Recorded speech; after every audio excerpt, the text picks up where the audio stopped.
Hello friends, welcome back to another video. मैं हूं यूजो guys. आज मैं आ गया हूं पॉपी प्लेटाइम चैप्टर 5 के official song wrong side out के एक्सप्लेनेशन वीडियो के साथ। नाउ गाइस, ये वाला गाना और पॉपी प्लेटाइम के बाकी चैप्टर के सारे सॉन्ग्स मैंने प्लैनेट यूजो वाले चैनल पे कवर कर रखे हैं, उन पे रिएक्ट कर रखा है, तो तुम लोग वो भी चेकआउट कर लेना। लिंक तुम्हें डिस्क्रिप्शन में मिल जाएगा। बाकी गाइस, इस वाले गाने में ना और तो जो भी है, प्रोटोटाइप ने जो ऑरा फार्मिंग करी है ना, रहमान डकैत का ठूस ठूस फेल हो जाएगा उसके आगे।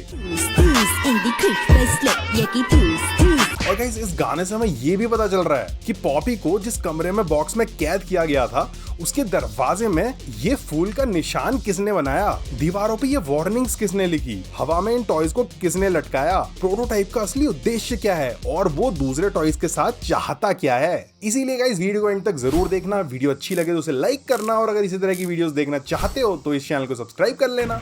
वीडियो शुरू होती है चैप्टर 1 के एंड वाली उसी लोकेशन से जिधर पॉपी प्लेटाइम फ्रेंचाइज का हमारा प्रोटैगनिस्ट, जो इस प्लेटाइम फैक्ट्री का एक एक्स वर्कर था, वो पहुंचता है और पॉपी को उस बॉक्स से आजाद कर देता है। नाउ इस सीन में पॉपी दरवाजे की तरफ भाग रही होती है। बाकी अगर तुम एक चीज गौर से देखोगे तो पाओगे कि इस शॉट में ना इन दीवारों पे ना तो कोई पॉपी फ्लावर बना हुआ है, ना ही कोई वार्निंग लिखी हुई है, और ना ही सीलिंग से कोई डेड टॉय लटका हुआ है। विच मीन्स कि ये सीन आर ऑफ जॉय के बाद का ही है और पॉपी ना प्रोटोटाइप से डर के भाग रही है, क्योंकि इसके जस्ट बाद नेक्स्ट शॉट में प्रोटोटाइप एक मसीहा की तरह इस फैक्ट्री के भूले भटके मासूम से टॉयज को अंदर से रोशनी की तरफ का रास्ता दिखा रहा होता है। वो टॉयज बिना उसे लीडर की तरह देख रहे होते हैं। एक हरा सा मिनी हगी वगी तो उसके घुटनों पे चढ़ने लगता है, विच सिंबलाइजेस कि उन टॉयज ने ना इसे अपना हीरो मान लिया था। बाकी इस गाने के लिरिक्स जो गा तो आर्टिस्ट CJ फाइफर है, बट शब्द प्रोटोटाइप के हैं। वो कहते हैं, I made us a home from what was once a prison,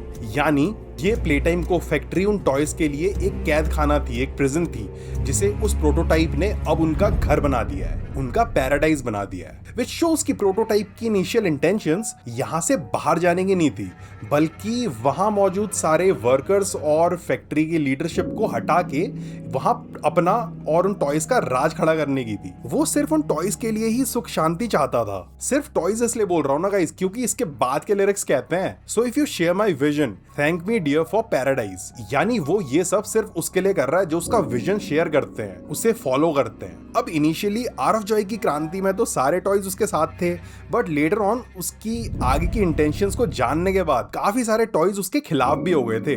like Poppy, जो इस वीडियो में ना इसी लाइन के टाइम पे अकेले कोने में बैठ के रो रही होती है। बाकी ये लाइंस प्रोटोटाइप उन बगावत करे हुए टॉयज से ही कह रहा होता है, लाइक पॉपी कि मेरा विजन शेयर करो और थैंक्स कहो मुझसे सबके लिए। बट पॉपी जानती ही थी कि आर ऑफ जॉय के टाइम पे इधर से जो शैतानी लीडरशिप थी वो तो हट गई थी, बट उनके बदले भी जो भी नई लीडरशिप आई है, यानी जो प्रोटोटाइप आया है, उसकी इंटेंशंस भी ना बुरी ही हैं। सो पॉपी रो रही है क्योंकि उसे पता है कि ये सारे के सारे टॉयज फिर से कैद हो गए हैं। फिर हमें ये 3 मॉन्स्टर्स भी दिखाई देते हैं जो प्रोटोटाइप के सबसे लॉयल मॉन्स्टर्स थे। छोटी सी शैतानी आंखों वाला हगी वगी, थोड़ी बड़ी सी शैतानी आंखों वाला बिल्ला कैटनैप, और ये टेढ़ी मेढ़ी आंखों वाला मुर्ग मसल्लम चम्प चॉम्स्की, जिससे मैं सिर्फ ना एक ही चीज कहना चाहूंगा, भाई जिंदा रहो तो अगले चैप्टर तक। तेरी इन टेढ़ी मेढ़ी आंखों का इलाज ना मैं कराऊंगा। मेरी आंखों को क्या हुआ, तेरी माँ की आंख? अरे मजाक अपनी तरफ, बट हमें पता ही है कि ये जो Q2 चम चॉम्किंस है, बस प्रोटोटाइप का लेफ्ट राइट उसका घुटना बन के अंदर की सारी खबरें हमारी साइड की टॉयज की तरफ पहुंचा रहा है। असली धुरंधर वाला स्पाई तो ये मुर्गा ही चल रहा है गाइस। इसके बाद प्रोटोटाइप इस हरे भरे मिनी हगी वगी को अपने पंजों वाले हाथों में बैठा देता है और कहता है, and in this hour of Joy don't bite the hand that feeds you child, यानी बच्चा इस हाथ को मत काटना जिस हाथ ने तुम्हें आर ऑफ जॉय वाली क्रांति दी थी। फिर गाइस ये धमकी भी देता है, और do I have to fix you because once I do you'll never die, यानी अगर धोखा दिया तो एक एक को इतना मारूंगा भिखारी भीख नहीं देगा। अरे मजाक नहीं कर रहा हूँ गाइस, वो सही में यही कह रहा होता है कि धोखा देने वालों को वो ऐसे ठीक करेगा ना कि वो कभी मर ही नहीं पाएंगे, यानी वो उनको तोड़ मरोड़ के उनके ऊपर एक्सपेरिमेंट करके उन्हें कुछ और ही चीज बना देगा। कैसा बना देगा थोड़ी देर में पता चलेगा गाइस। नेक्स्ट शॉट में गाइस हमें कई सारे लटके हुए टॉयज दिखते हैं जो मोस्ट प्रोबेबली प्रोटोटाइप के खिलाफ हो गए थे। बाकी उसके बाद हमें दिखता है कि प्रोटोटाइप मैकेनिक बन गया।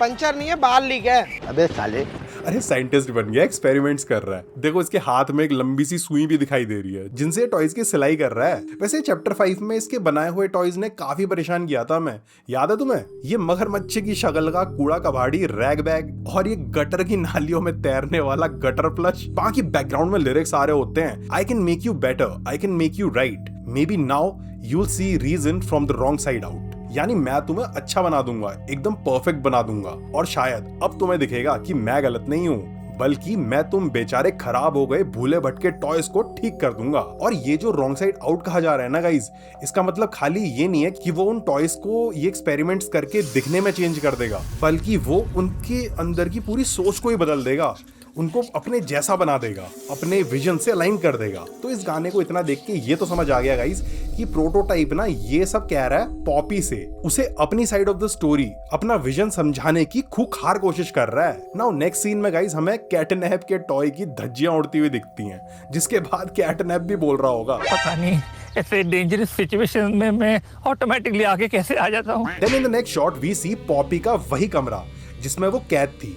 प्रोटोटाइप उस कमरे में आता है, बिना अपनी स्पाइडर जैसी बॉडी घुमाए, कमर गोल घुमा के कैमरे की तरफ अपना थोपड़ा दिखा के ऑरा फार्मिंग करता है। बाकी गाने में यहाँ पे प्रोटोटाइप कुछ लाइंस विस्पर कर रहा होता है, अ child's what they made you, यानी उन्होंने तुझे एक बच्चा बनाया था। फिर वो पॉपी को अपने पंजों में जकड़ लेता है, जैसे उसने लिली बिल्ली की टी पार्टी में उसे जकड़ा था। और इससे ना मुझे याद आया कि प्रोटोटाइप ना उस टाइम भी ये चीज कहता है, you act like a child because a child is what they made you, यानी तू बच्चों की तरह बातें और हरकतें करती है क्योंकि उन्होंने तुझे एक बच्चा ही बनाया था। सो प्रोटोटाइप में भी पॉपी को रियलाइज कराना चाहता है कि वो इतनी सॉफ्ट और इतनी मासूम सी है और सोच रही है कि प्रोटोटाइप को ज्यादा ही एक्सट्रीम चीजें कर रहा है। बट प्रोटोटाइप के हिसाब से रियलिटी ये है कि पॉपी को ना एक बच्चों की गुड़िया बनाया गया था, इसीलिए ना उसे ये सब चीजें समझ नहीं आ रही हैं और वो इतनी इनोसेंट सी है। और ये सब सुन के और देख के लग रहा है ना गाइस कि प्रोटोटाइप की इंटेंशन ना पॉपी को अभी मारने की तो नहीं है, बल्कि ना वो उसके अंदर का शैतान बाहर निकालना चाहता है, उसे अपने प्लान में शामिल करना चाहता है। तभी तो चैप्टर 5 में इतना अच्छा मौका होने के बाद भी उसने पॉपी को मारा ही नहीं, बस उसकी क्यूटनेस बर्बाद कर दी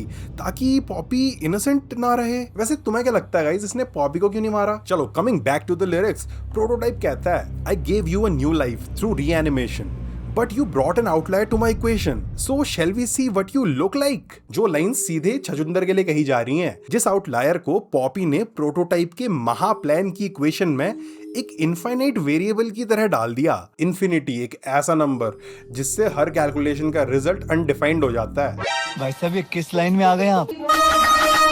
अरे यार आई मीन प्रोटोटाइप ने कहां सोचा था कि आर ऑफ जॉय के 10 साल बाद कोई इंसान ऐसी फैक्ट्री में आएगा, पॉपी को आजाद करेगा, उसके शैतान मॉन्स्टर्स को निपटा के उसकी लेयर में पहुंच जाएगा। बट पॉपी के उस लेटर की वजह से छछुंदर इस फैक्ट्री में आया और आज के दिन में इस फैक्ट्री में टॉयज उसे प्ले टाइम बुचर के नाम से जानते हैं। साइज में तो प्रोटोटाइप के हाथ जितना नहीं है छछुंदर, बट उसने कंपटीशन पूरा दे रखा है इसे। नाउ गाइस इसके बाद एक ग्लिची ट्रांजिशन के साथ प्रोटोटाइप पॉपी को अपने इस शैतानी प्लान की दुनिया में फेंक देता है, जिधर पॉपी उससे डर के भागती है और फिर उसे प्रोटोटाइप की ये शैतानी रचना कूड़ा कबाड़ी ले लो रैग बैग भी दिखता है। Then we see crafty corn के टॉय की जिप लगाने वाला ये ट्रांजिशन और लिरिक्स होते हैं, I stitch you together, you'll get lost in the white, यानी मैं तुम्हें सिल दूंगा और तुम सफेदी में खो जाओगे। अब इसी टाइम ना हमें इस वीडियो में पॉपी जेल में डूबे हुए टॉयज दिखते हैं, कैडबी, बंजो बनी, boogie bot, smiling critters, and then experiment करता हुआ अपना टोरा दिखाता हुआ प्रोटोटाइप।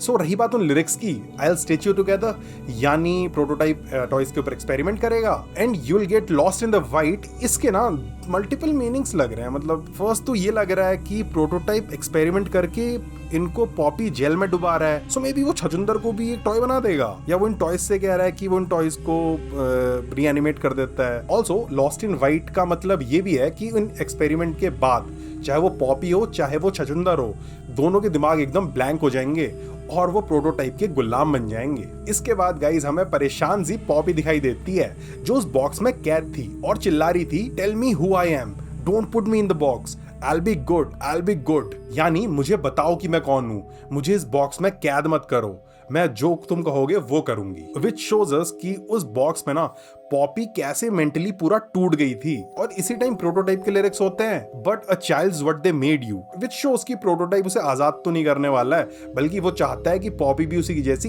इविल बन जाए। नाउ नेक्स्ट वी सी कि प्रोटोटाइप पॉपी को उस कमरे में बॉक्स में कैद करके बाहर निकलता है, फिर अपनी खोपड़ी घुमा के हेलीकॉप्टर बना के आगे को जाता है, बट फिर वो रुक जाता है और पीछे मुड़ता है। और शायद ना ये वही टाइम था जब उसने पॉपी को अंदर कैद करके बाहर इस दरवाजे पे वो वार्निंग्स लिखी थी। ये बड़ा सा पॉपी फ्लावर बनाया था और उन बगावत करे हुए डेड टॉयज को टांग दिया था, ताकि उन्हें देख के कोई भी डर जाए और पॉपी के उस कैद खाने में ही ना जाए। इसके बाद गाइस वी सी आसमान से टूटते हुए दिल फॉलिंग ऑन द ग्राउंड, भागती हुई पॉपी, डरावना सा प्रोटोटाइप और उसकी खूंखार टॉयज वाली आर्मी, जिसके बैकग्राउंड में बज रहा होता है इस सॉन्ग का heavy metal part, followed by these lyrics, you can't burn down all that we are or turn around. This is the start of my immortal perfection and I am your God. यानी हम जो हैं तुम उसे नहीं जला सकते, ना ही तुम भाग सकते हो। ये मेरी अमर परफेक्ट स्टोरी की शुरुआत है। मैं तुम्हारा भगवान हूँ। देखो गाइस यार, तुम्हें याद ही होगा कि पॉपी का प्लान था इस रेड गैस में चिंगारी लगा के पूरी फैक्ट्री की धज्जियां उड़ा देना, जो प्रोटोटाइप ने पूरा नहीं होने दिया। तो उसी बारे में ये लाइंस कही गई हैं कि अब पॉपी और उसकी टीम ना कुछ नहीं कर सकती है, क्योंकि प्रोटोटाइप यहाँ का भगवान बन चुका है, जो हमें इस शॉट में भी दिखता है गाइस। प्रोटोटाइप बढ़िया से सामने खड़ा होता है, पीछे दीवार पे विंग्स बने होते हैं, सारे टॉयज उसके आगे नतमस्तक होते हैं, CatNap, Mommy Long Legs, Doey the Doughman, Boxy Boo आदि इत्यादि। बाकी प्रोटोटाइप अपनी फुल फ्लेजेड मक्कड़ जेस्टर रूपी फॉर्म में आर ऑफ जॉय की उस क्रांति की बधाई देते हुए अपने स्वैग में हाथ फैला रहा होता है। और अगर तुम गौर से देखोगे ना तो तुम्हें उसके पीछे ना ये विंग्स बने हुए दिखेंगे, जो उसे एक फॉलन एंजल का जैसा दिखा रहे हैं। एक ऐसा हेलो इफेक्ट क्रिएट करने की कोशिश करी गई है कि मानो प्रोटोटाइप एक फॉलन एंजल है जो इन सब टॉयज का उद्धार करने के लिए आया है। ना फिर don't know what a fallen angel is. तो बेसिकली एब्राहमिक ट्रेडिशंस में फॉलन एंजल्स ऐसे एंजल्स होते हैं जो हेवन में रहते थे, फिर वो गॉड से लड़ जाते हैं और गॉड उन्हें हेवन से बाहर निकाल देते हैं। लाइक लूसीफर के बारे में तो तुम्हें पता ही होगा ना। अगर ये चीज हम इस फैक्ट्री के कंटेक्स्ट में देखें तो इस फैक्ट्री को बनाने वाले लोग हुए यहाँ के भगवान, और प्रोटोटाइप के नेतृत्व में आर ऑफ जॉय के टाइम इन सब ने ना उन भगवानों को ही हटा दिया, और अब यहाँ का भगवान एक फॉलन एंजल यानी प्रोटोटाइप बन गया है। बाकी प्रोटोटाइप की इमॉर्टल परफेक्शंस की स्टोरी तो अभी शुरू हुई है, चैप्टर 5 ही तो है, अभी तो 15-20 और चैप्टर आएंगे। आप जो बोल रहे हो सुनने के लिए अच्छा है, लेकिन प्रैक्टिकल नहीं है। गाइस इसके बाद ना कोरस रिपीट ही होता है, और गाने के वीडियो में भी ऐसा कुछ खास नहीं दिखता है, सब रिपीटेड ही होता है, एक्सेप्ट पॉपी को लॉक करे हुए उस रूम के दरवाजे के बाहर का ये शॉट, जिधर पॉपी फ्लावर भी बन गया था, वार्निंग्स भी लिख दी गई थी, और वो सारे टॉयज जो प्रोटोटाइप के खिलाफ थे उनकी बॉडीज भी लटकी हुई थी, जो हमें पता ही है गाइस किसने किया था। सो गाइस इसी के साथ एक गाना खत्म हो जाता है, और इस गाने और पॉपी प्लेटाइम के जितने चैप्टर्स हमने खेले हैं उस समय ये चीज तो पता चल जाती है कि प्रोटोटाइप का मिशन कभी भी यहाँ से इन टॉयज को बाहर निकालना तो था ही नहीं, क्योंकि अगर वो सब बाहर जाते तो उसके बाद गवर्नमेंट उनको पकड़ लेती और फिर उसके बाद ये एक्सपेरिमेंट्स दोबारा से नई जगह में होने लग जाते। सो प्रोटोटाइप ना हमेशा से इसी फैक्ट्री को अपना किंगडम बनाना चाहता था, जिस काम में वो आर ऑफ जॉय होने के 10 साल बाद भी लगा हुआ है। बाकी जो टॉयज उसका साथ दे रहे हैं वो उसके साथ इस मिशन का पार्ट रहेंगे। रही बात दगाबाज टॉयज की, तो या तो ये उनको मार ही देगा या उनके ऊपर एक्सपेरिमेंट करके उनको चेंज कर देगा, बट एज छछुंदर हम ऐसा होने ही नहीं देंगे। हग्गी का, किस्सी का, डॉग डे का, पॉपी का, सबका बदला लेगा रे तेरा छछुंदर। घायल हूं इसलिए घातक हूं।